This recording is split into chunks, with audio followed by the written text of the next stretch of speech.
मेरे भाई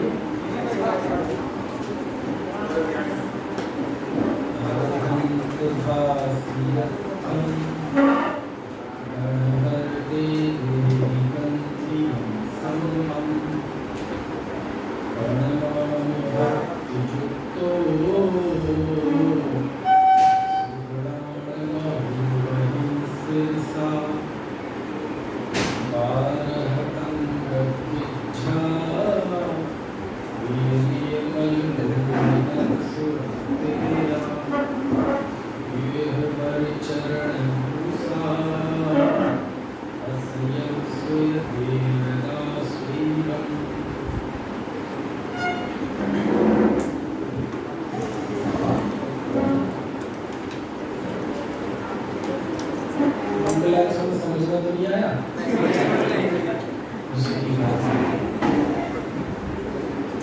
मुझे पता है आप लोग 1:30 बजे से बैठे हैं, 1:30 बजे से ना,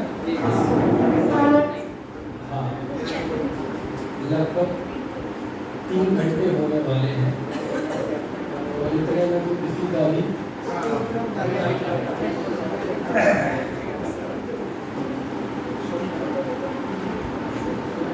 चलो फिर भी कोशिश करते हैं थोड़ा सा पढ़ने की,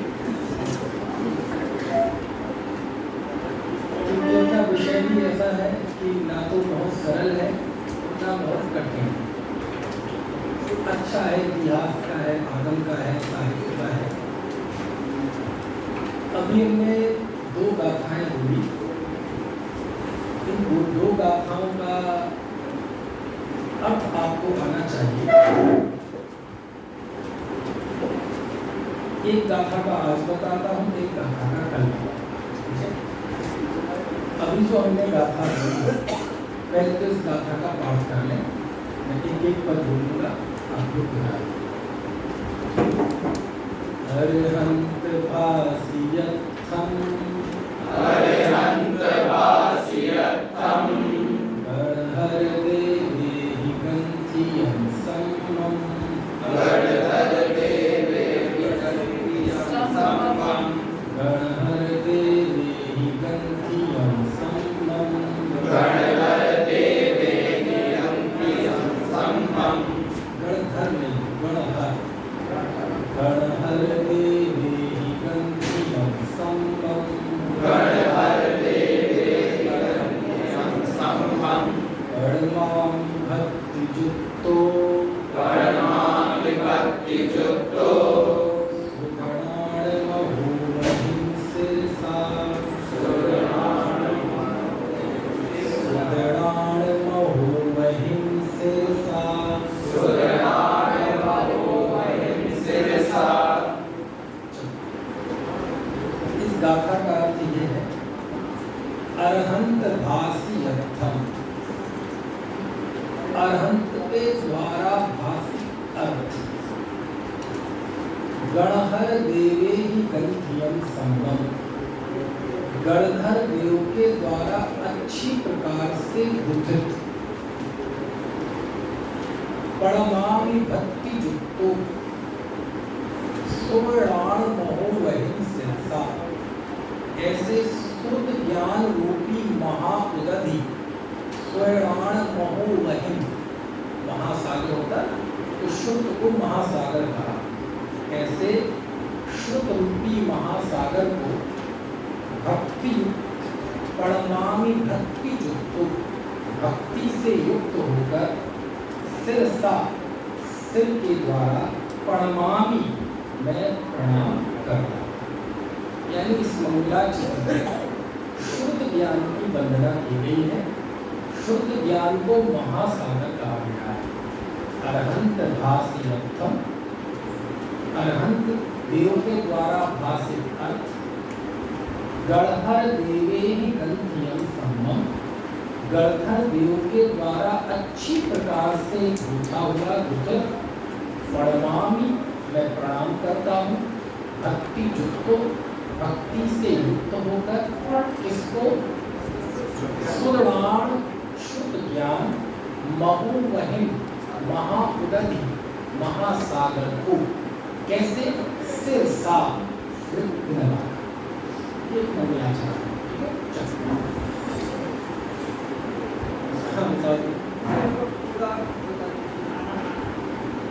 दूसरा नहीं बताया शब्दार्थ। चलो अर्हंत देव के द्वारा बकाया अर्थ गंधर्व देव के द्वारा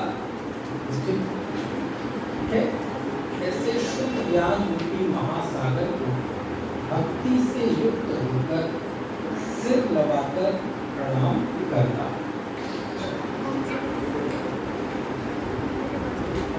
हमारा विषय है शुद्ध परंपरा। आप जानते हैं शुद्ध कहते किसे हैं? शुद्ध का अर्थ होता है सुना हुआ। शुद्ध का अर्थ क्या होता है?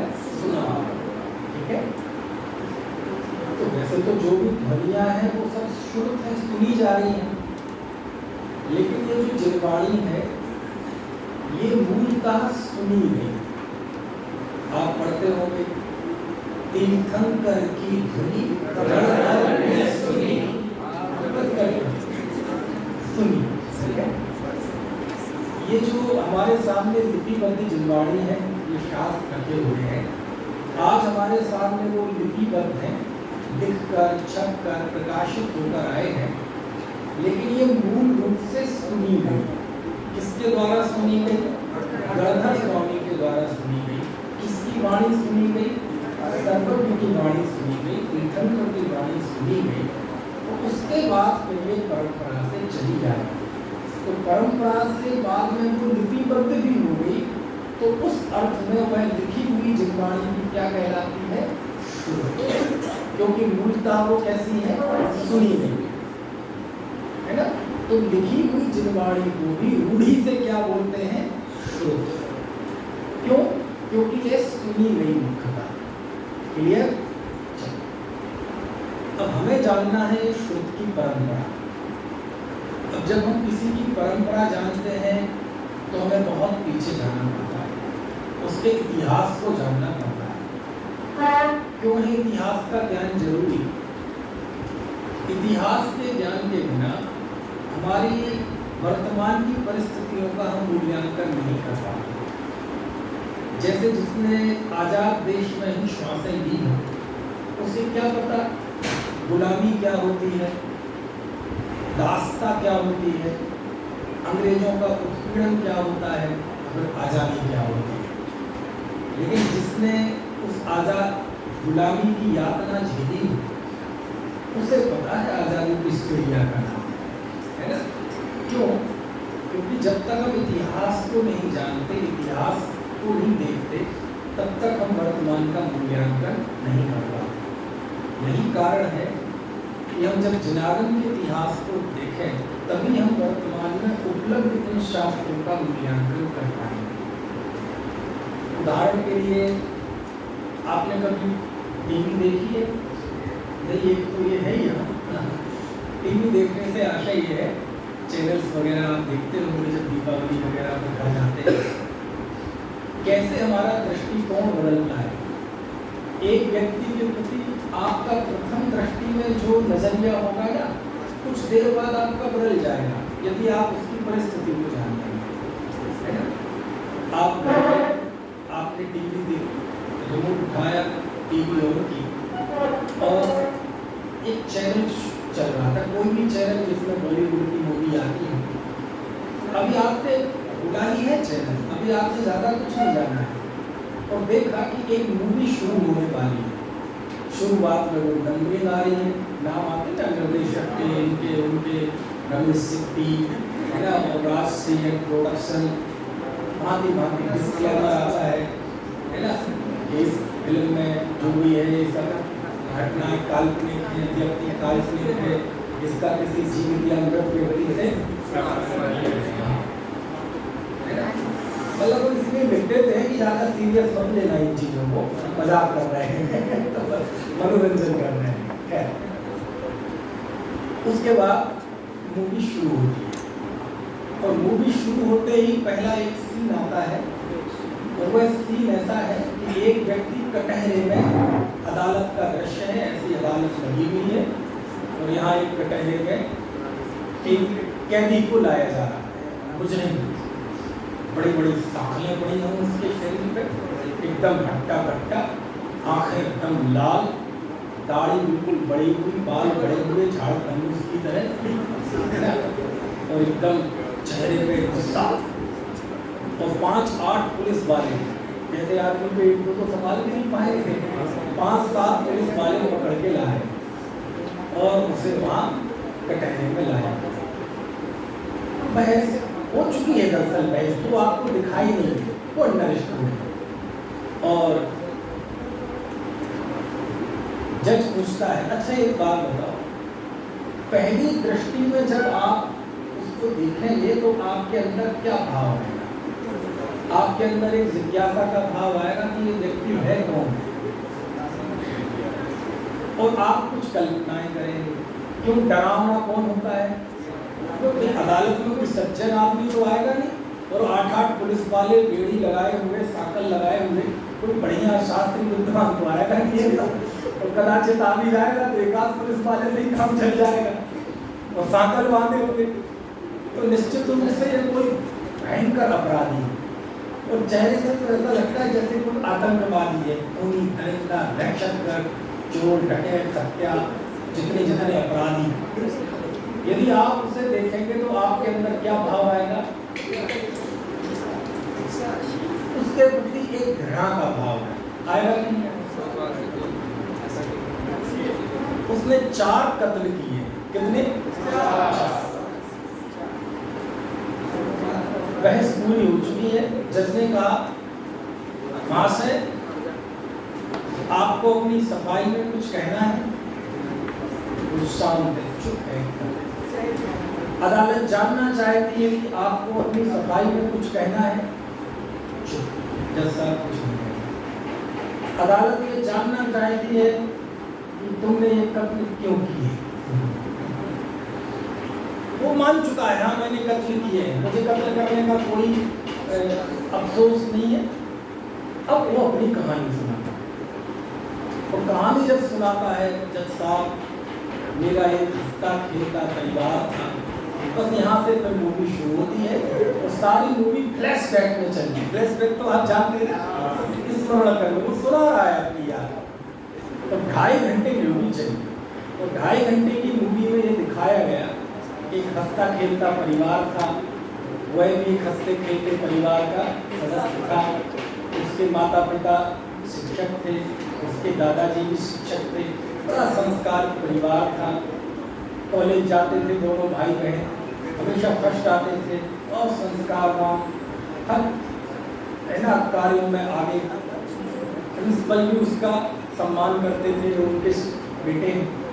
सब कुछ ठीक ठाक चल रहा था, आसान था जीवन, हंसी खुशी। एक दिन उसकी बहन को किसी ने छेड़ दिया, उसकी खाना हाथ हुई हो गई, गर्मा गर्मी हो गई, विंडो से वापस आ गए, घर में बताया, घर में चिंता मत करो, जाना थोड़ा हवाई दे। लेकिन एक दिन और ज़्यादा बात होगी, बात बढ़ती गई। उसने जाके पुलिस वालों को कहा कि कुछ गुंडे हमारी बहन को छेड़ते हैं। पुलिस वालों ने भी कुछ ये बोले नाम बताओ, पता बताओ, तब भी हम कुछ करें। कुल मिला के कुछ नहीं है। कुछ मित्रों से, बड़े बुजुर्गों से कहा, उन्होंने भी अवॉइड किया। तो अंततः ये हुआ, बेटे शांत रहो। तलखी इतनी बढ़ गई कि एक दिन उसकी बहन को गुंडों ने उठा लिया, और उसने फोन किया, अपनी बहन को बचाना चाहता है तो यहाँ आ जा।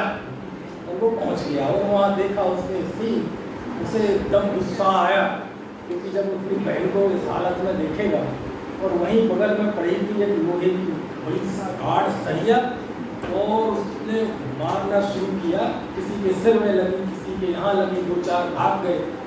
कुल मिला के अंततः हुआ कि 4 लोग घायल हुए, और ऑन द स्पॉट को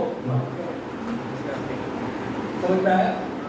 सब कोई प्लानिंग से तो हुआ नहीं था।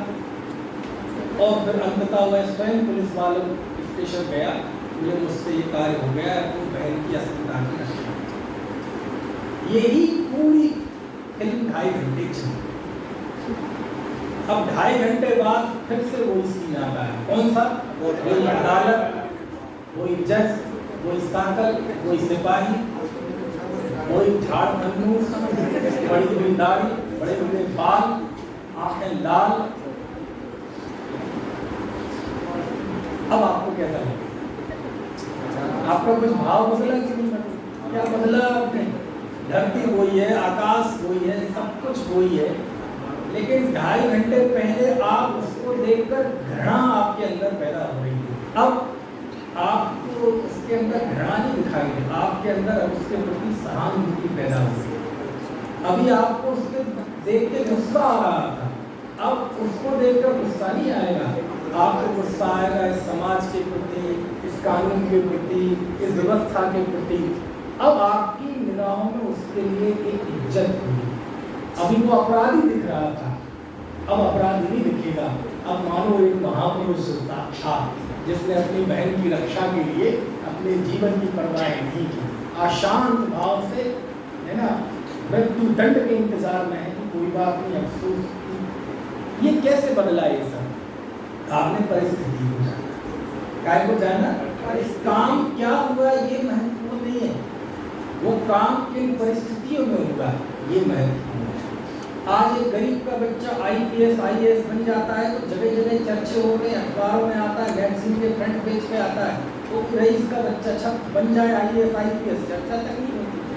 दोनों IPS बने, लेकिन एक विपरीत हालातों में बना और एक सर्व सुविधा संपन्नता के साथ बना। तो काम किन परिस्थितियों में हुआ वो महत्वपूर्ण होता है। दरअसल आज जो हमारे सामने उपलब्ध जिनवाणी है, चारों अनियोग है, हमारे सैकड़ों आचार्यों द्वारा लिखित हुए हजारों शास्त्र हैं, 5 उंगलियां घी में है, गाथा है, सूत्र है, टीकाएं हैं, भाष्य है, भावानुवाद है, प्रकाशन है, संपादन है। आज हमारी जो 5 उंगलियां घी में है, हमें ये पता नहीं है कि हम इस स्थिति तक कैसे आए।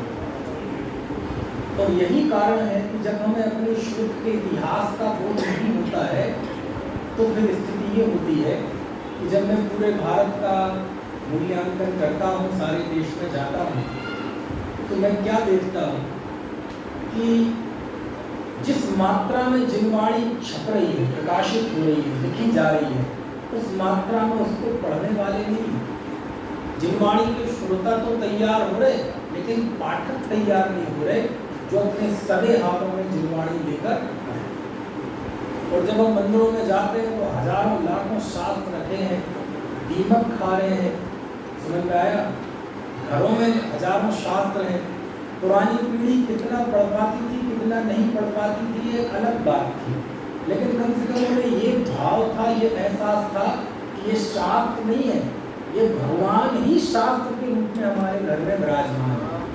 लेकिन जब नई पीढ़ी आती है और जब पुरानी पीढ़ी चली जाती है, पिताजी की आँख बंद होती है, और जब पुरानी चीज़ों को घर से निकाला जाता है तो उस लिस्ट में सबसे ऊपर उन शास्त्रों का नंबर होता है। वो घर से निकाले जाते हैं, कबाड़ियों के यहाँ बेच दिए जाते हैं, और उन पृष्ठों पर रख के लोग समोसा खाते हैं, तो उस पर लिखा होता है लवी होली कमर तो जाना। स्थिति क्यों आती है? क्योंकि हमने पढ़ना बंद कर दिया। पढ़ना क्यों बंद कर दिया?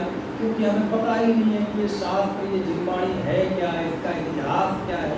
तो जब ये स्थिति आती है तो पूरी चिंताजनक हो जाती है, समझ में आएगा?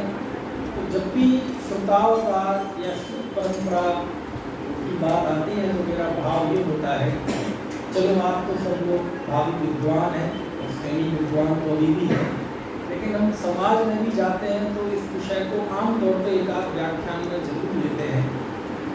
इतिहास का बोध होना चाहिए। ऐतिहासिक चेतना के बिना आपको वर्तमान का बोध नहीं हो सकता, है ना? इसीलिए जरूरी है इन सबको जानना, ताकि आप जो पढ़ रहे हैं उस पढ़ने के प्रति आपको फक्र महसूस हो कि मैं दुनिया की वो विद्या, वो ज्ञान सीख रहा हूँ जो सारी दुनिया में करोड़ों लोगों के पास नहीं है, लेकिन वो मुझे नसीब हुआ है। खैर चलिए, बातें तो बहुत हैं। आज जो शुद्ध परंपरा है, इसकी शुरुआत इस युग में प्रारंभ होती है प्रथम तीर्थंकर भगवान ऋषभदेव से, है ना? क्योंकि इस अवसरपणी काल में इस धर्म तीर्थ को स्थापित किया प्रथम तीर्थंकर भगवान ऋषभदेव ने, ठीक है? और ये शुद्ध परंपरा ऋषभदेव भगवान से, अजितनाथ भगवान से भगवान महावीर तक आती है। लेकिन बीच में कुछ काल ऐसा आया कि जिनवाणी की गंगा थोड़ी बाधित हो गई, धर्म की विक्षुप्ति हो गई। भगवान नौवे तीर्थंकर है ना, भगवान सुविधिनाथ, पुष्पदंतनाथ भगवान, उनसे लेकर 16वें तीर्थंकर भगवान शांतिनाथ के बीच में 7 बार इस धर्म की विक्षुप्ति हो गई। यानी ऐसी स्थिति आई कि चतुर्विध संघ समाप्त हो गया।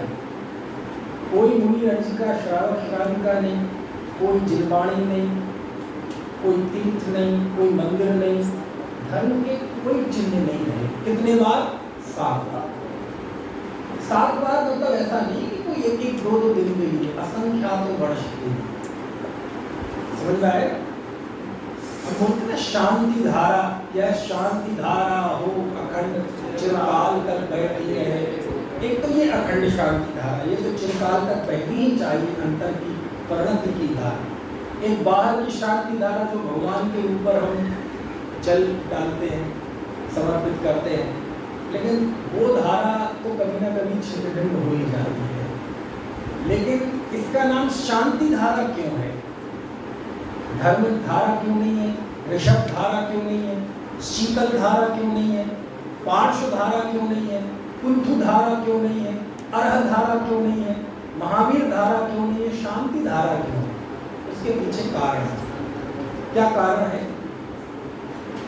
कि जब 9वें तीर्थंकर भगवान पुष्पदंत के बाद जब धर्म की विक्षुप्ति हुई और 16वें तीर्थंकर शांतिनाथ भगवान के आते आते 7 बार धर्म विक्षुप्ति हुई, और जब शांतिनाथ भगवान के द्वारा धर्म की स्थापना हुई तो वो आज तक विक्षुप्त नहीं हुई। इसलिए धारा कौन सी धारा है? ये शांति धारा समझ में है ना? और इसका वर्णन तिलोय पंडिती में आया है, गाथा 1278, गाथा 1279, गाथा 1280। बहुत अच्छी गाथाएं हैं, सुननी है गाथाएं। देखो मैं कोशिश करता हूँ बोलने की, बीच में अटक ना जाऊँ। चंडो सोधम्मो सुभिहित मोहेषु सप्ततीर्थेषु शेषेषु शूलशेषम् निरन्तरं धम्म संतानं पल्लस्य पादमद्धं तिचरणपल्लं कुटिचरणं मद्धं पल्लस्य पादमेदं गोच्छेदो धम्मतीर्थस्य हुण्डासप्रणस्य दोषेण होलिसन्त विच्छेदा दिक्खादिमुहाभावे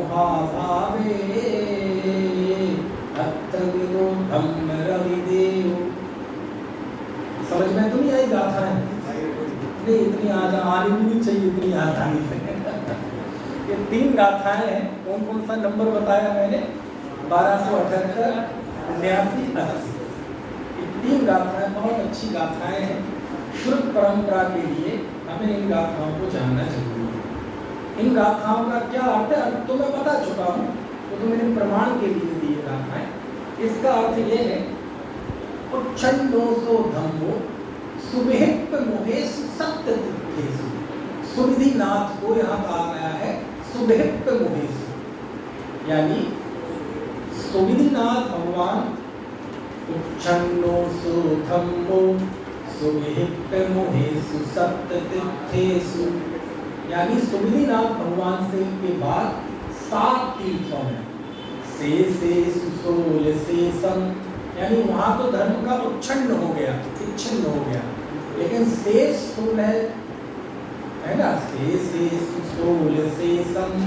बाकी 16 तीर्थंकरों के काल में निरंतरं धम्म संतानम्, धर्म रूपी संतान निरंतर चली। कितने काल के लिए? तो फिर अगली गाथा में वो समय ही बताया।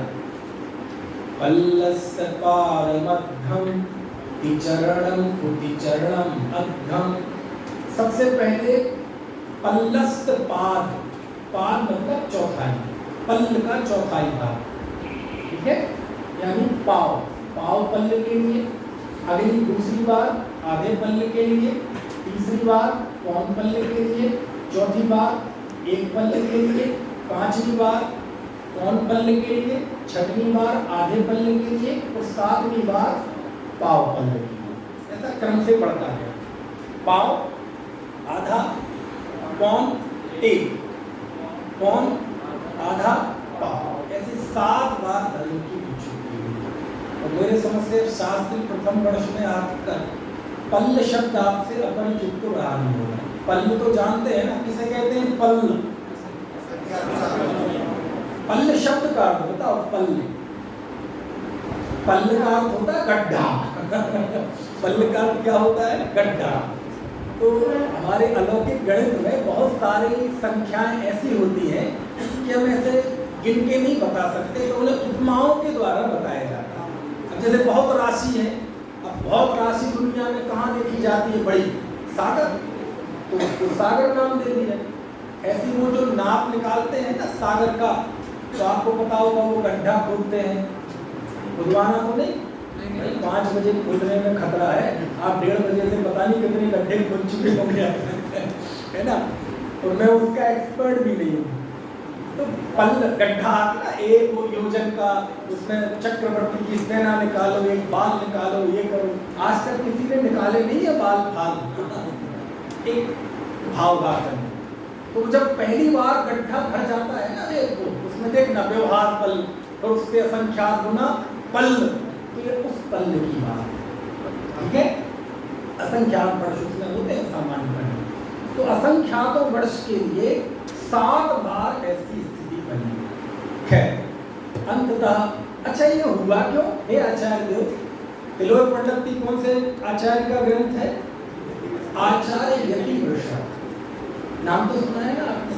बहुत बड़ा ग्रंथ है, 5,500 लगभग गाथाएं हैं इसमें, और दुनिया के ज्ञान विज्ञान का भंडार है। प्राचीन शास्त्र लगभग आज से 1900 साल पहले का ज्ञान विज्ञान का भंडार। आप जानते हैं ये 3 लोक का जितना वर्णन बाद के शास्त्रों में किया गया, वो पहली बार कौन से शास्त्र में वर्णित है? तिलोक पंडित। पूरा ऊर्ध्वलोक, मध्यलोक, अधोलोक सारा तत्वार्थ तो बाद में लिखा गया, तो सब इसके आधार से है ना। जितना प्रथमान्योग लिखा गया हमारे जिनागम का अब तक, उसका मूल भी एक तिलोक पंडित है, क्योंकि इसमें 63 कला का पुरुषों का पूरा विवरण दिया है। तो उसी के आधार पर नेपाल में तुम्हारे पुराण शास्त्र लिखे गए, चरित्र शास्त्र लिखे गए। आपको इतिहास जानना हो प्राचीन भारत देश का, जैसे आप अलग अलग गांव के होंगे, ठीक है। अभी मैं लिस्ट देख रहा था, कई कई गांवों के बच्चे है ना, है देखो, अभाना, भोपाल, विदिशा, सागर, खनियाधाना। आप सबको इस जगह का इतिहास पता? सागर का प्राचीन इतिहास कौन बताएगा? कौन नाम, क्या नाम है इसका? आदित्य जैन सागर कहाँ है? अच्छा है, अरे कनिष्ठ वाले अत्याचार पिढ़ावा कौन है भाई? आदित्य पिढ़ावा। पिढ़ावा का इतिहास बताओ। नहीं पता? शाबाश, बैठो। धर्मेंद्र जैन नहीं, अक्षय जैन फुटेरा, बताओ फुटेरा का इतिहास। पंडित मोतीलाल जी को जानते हो? नहीं जानते? नाम सुना है? मेरे दादाजी थे, ये इतिहास है। चलो बैठो। भाई रहनी का भी है इसमें कोई? चेतन, चेतन रहनी का इतिहास बताओ। नहीं पता? चलो बैठो। अच्छा ये इतिहास है कि मैं वहाँ का हूँ। जयपुर का इतिहास बताओ। कोटा महाविद्यालय। बरायठा का इतिहास बताओ भाई। आदर्श कहाँ है? आदर्श बरायठा का क्या इतिहास है? पहले महेंद्र पंडित जी थे। बांसवाड़ा के बालक से पूछो। अमरावती, जिनेश टक्की, अमरावती का इतिहास बताओ। नहीं पता? जयपुर का इतिहास बताओ। सवाई मानसिंह। अच्छा चलो छोटे छोटे काम। भारत का इतिहास बताओ। भारत देश, भारत देश का बाजार हुआ। वाह क्या जनरल नॉलेज। चल अच्छा भारत देश के 5000 साल पहले का बताओ कुछ। 10,000 साल पहले का बताओ। 1,00,000 साल पहले का बताओ। 1,00,000 जंगल तो आज भी है। सोने की चिड़िया, कबूतर क्यों नहीं था सोने का? कबूतर में सोना ज्यादा लगता, इतना देश में था। अच्छा 10,00,000 साल पहले का होगा। अच्छा जानना है तो लोग पढ़ना दीपा, इसलिए बताया ये तुमने। ये मुझे ब्रह्मी पटना से मतलब नहीं है, मतलब ये बताना था जिज्ञासा कि इस भारत भूमि का इतिहास आपको जानना। लाख साल पहले, करोड़ साल पहले, उसमें एक कोड़ा कोड़ी सागरोपम साल पहले क्या घटनाएं इस भारत भूमि पर हुई थी, इसका वर्णन तिलोई पंडित ने किया। समझ में आया? आपको पता है जहां आप बैठे हैं यहाँ किसी समय कल्प वृक्ष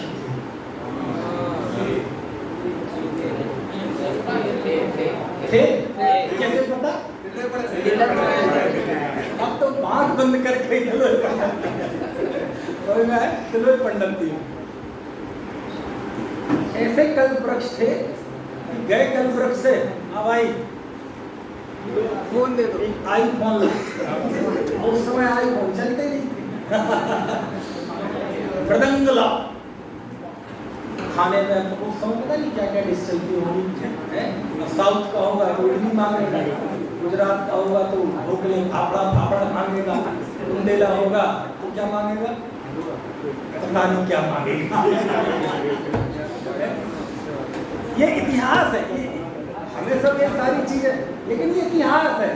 यानी आज से एक कोड़ी सालों पहले क्या अर्थशास्त्र था, क्या समाज शास्त्र था, क्या दंड विधान था, कैसा लोगों का आपस में व्यवहार होता था, जीवन यापन कैसे होता था, ये सारा वर्णन तिलोई पंडित में है। सारा ज्ञान विज्ञान आपको प्राचीन देखना हो तो तिलोई पंडित में मिलेगा। वहीं पर ये मिला। कौन सा? ये 7 तीर्थों के विच्छेद होने की बात। 7 तीर्थों की बात, ठीक है। खैर बहरहाल भगवान महावीर इस युग के अंतिम तीर्थंकर थे। ये जो धारा हो रही है, ये पहले ये हर तीर्थंकर को अपनी धारा बहती थी, पुराना का थोड़ी बोलते हैं, नहीं मतलब बीच में ऐसा कोई समय नहीं आया। अब देखो जैसे पार्श्वनाथ के ही शासन में भगवान महावीर के पिता मानते, मतलब वो पार्श्वनाथ के अनुयायी थे, तो दो के बीच में धर्म नष्ट नहीं हो गया। चलो भगवान महावीर इस युग के अंतिम तीर्थंकर थे। चूंकि आप जानते हैं अवसर्पणी काल है। हाँ, ये प्रश्न तो रह गया कि आचार्य यदि ऋषभदेव से पूछा, हे आचार्य देव, ये 7 बार धर्म की विच्छुक्ति क्यों हुई? ऐसा कभी होता तो है नहीं। तो उन्होंने लिखा, हुंडा सपणिया दोषेण, हुंडा अवसर्पणी काल के दोष से सत्तम होंति विच्छेदा। ये विच्छेद हुआ दिखादि महाभावे। अब देखो धर्म किसका नाम है सुनना, क्या करें, एक एक शब्द का मन कर रहा है, एक एक गाथा में क्या माल है। धर्म है क्या? प्रश्न ये है, धर्म का विच्छेद हो गया, लेकिन धर्म है क्या ये तो बताओ। विच्छेद होना मतलब क्या? मंदिर नहीं होना, जिनवाणी नहीं होना, तीर्थ नहीं होना, मंडल नहीं होना, फेडरेशन नहीं होना। धर्म नहीं होने का मतलब क्या है? होने का मतलब क्या है? तो देखो कितनी गजब। दिखादि महाभावे, दीक्षा के अभिमुख परिणाम, ये धर्म। धर्म किसका नाम है? दीक्षा आदि के अभिमुख परिणाम, ये धर्म का नाम, ये धर्म है ना। अब उसकी कई तरह से व्याख्या आ जाएगी, रत्नत्रय धर्म है, अध्यात्म में आत्मानुभूति धर्म है, लेकिन यदि वृषभाचार्य लिखते हैं दीक्षादि महाभावे, दीक्षा के अभिमुख भाव परिणाम का नाम धर्म है। यानी दीक्षा के भाव नहीं हुए इस काल में, दीक्षार्थी नहीं हुए। और धर्म किस, जैन धर्म किसे कहते हैं बताओ जरा, जैन धर्म किसे कहते हैं? हाँ, कंसर बाहुड़ आचार्य कुंद देव गाथा 14 पूछा, हे आचार्य देव धर्म क्या है? तो बोले ये मुनिराज ही धर्म है, ये नग्न दिगंबर अपरिग्रही मुद्रा ही धर्म है। बोले हमने तो सुना है अहिंसा धर्म है, अहिंसा का जीवंत रूप क्या है? ये मुनि लोग। हमने तो सुना है विचारों में अनेकांत होना चाहिए, विचारों में सहिष्णुता देखना है, देखो मुनि धर्म। हमने तो सुना है अपरिग्रह धर्म है, यही जीवित अपरिग्रह है, मूर्त अपरिग्रह है। तो धर्म क्या है? बोले दीक्षा के अभिमुख परिणाम का नाम था।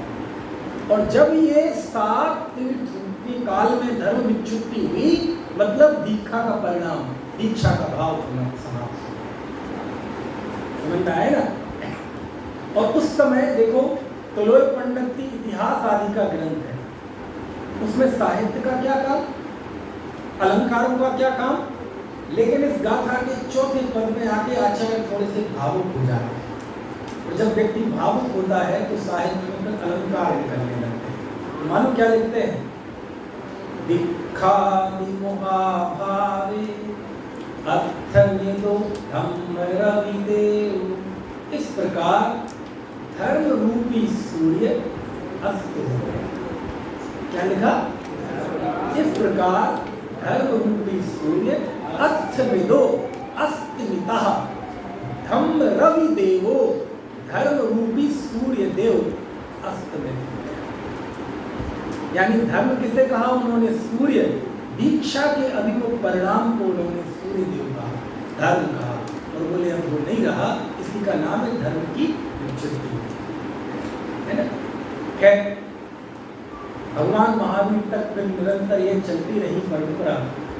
इस अवसरपणी काल का दोष था, अन्य कालों में अवसरपणी में ऐसा नहीं होता है। हुंडा अवसरपणी की वजह से ये सब हुआ। हुंडा अवसरपणी काल के प्रभाव से क्या क्या होता है वो भी यहाँ लिखा हुआ है सब तलोय पंडित में। बहरहाल दुष्मा नाम का जो चौथा काल था, नहीं कौन सा? दुष्मा सुषमा, ठीक है? नहीं कौन सा बैठेगा? सुषमा दुष्मा, ठीक है? चौथा काल का ना सुषमा दुष्मा, सुषमा सुषमा सुषमा सुषमा दुष्मा दुष्मा दुष्मा, ठीक है? एक चौथा काल दुष्मा सुषमा अवसरपणी का चौथा, उत्सरपणी का चौथा दूसरा होगा। तो अवसरपणी का जो चौथा काल था दुष्मा सुषमा, जिसमें आमतौर पर तीर्थंकर होते हैं, इस चौथे काल के 3 साल 8 महीने 15 दिन बचे हुए थे। उस समय भगवान महावीर को मोक्ष हो गया, ठीक है? भगवान महावीर के मोक्ष जाने के बाद 62 सालों में 3 अनुबद्ध केवली हुए। कौन कौन से? गौतम स्वामी, जम्बू स्वामी और सुधर्मा स्वामी और जम्बू स्वामी। पहले 12 साल, दूसरे 12 साल, तीसरे 38 साल, ऐसे सब मिला के 62 साल होते हैं। इन 62 सालों में 3 अनुबद्ध केवली हुई। अनुबद्ध केवली से आशय ये है कि जिस दिन भगवान महावीर को मोक्ष हुआ, उसी दिन उनके शिष्य, है ना, गौतम स्वामी को केवल ज्ञान की प्राप्ति हुई। जिस दिन गौतम स्वामी को मोक्ष हुआ, उसी दिन उनके शिष्य सुधर्मा स्वामी को केवल ज्ञान की प्राप्ति हुई। और जिस दिन सुधर्मा स्वामी को मोक्ष हुआ, उसी दिन उनके शिष्य जम्बू स्वामी को केवल ज्ञान की प्राप्ति हुई। ये कहलाते हैं 3 अनुबद्ध केवली। अच्छा, ये कोई इत्तेफाक था क्या?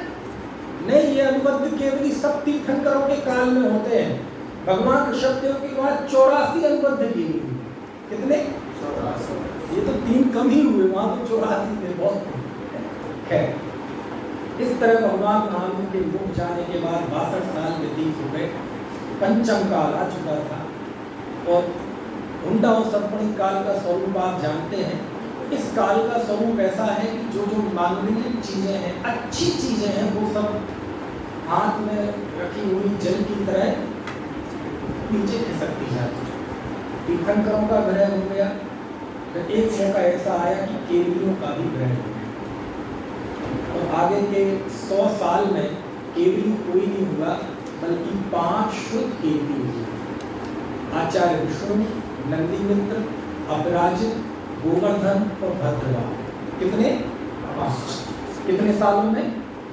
100 साल। ठीक है, 100 सालों में कितने केवली हुए?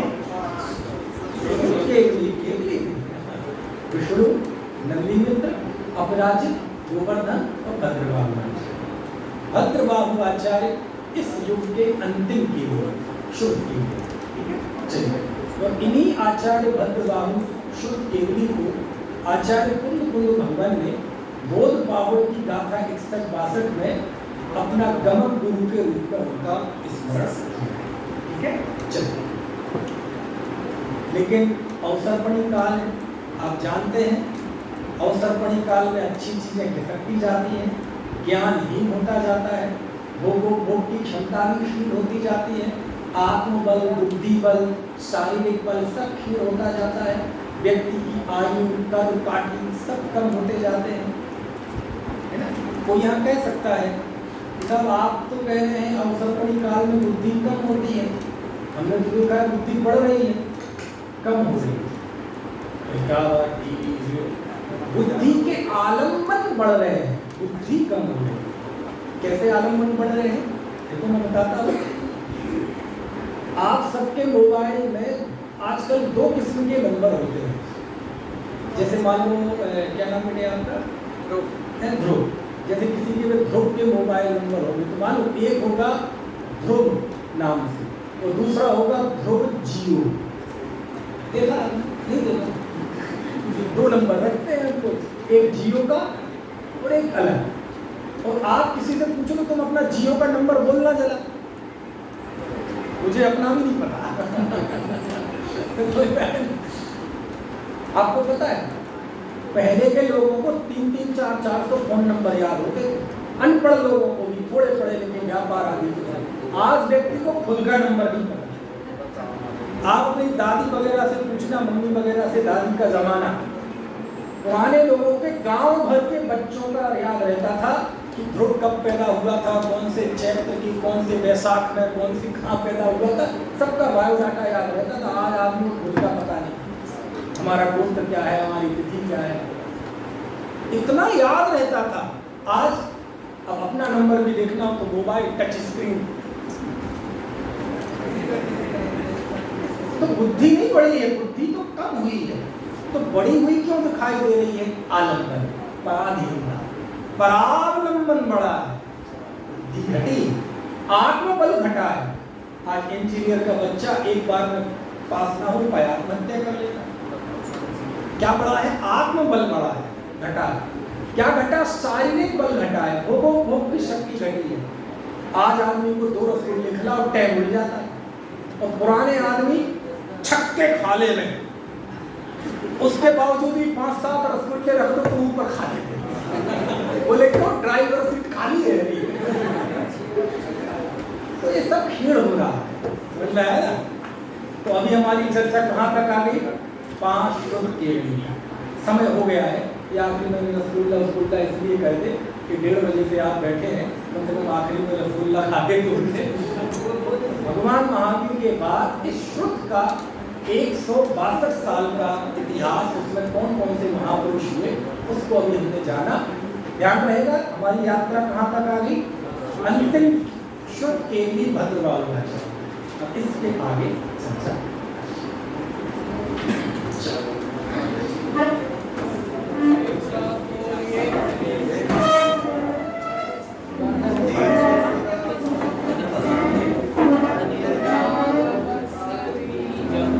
निषेध जात्यंत सिंदूर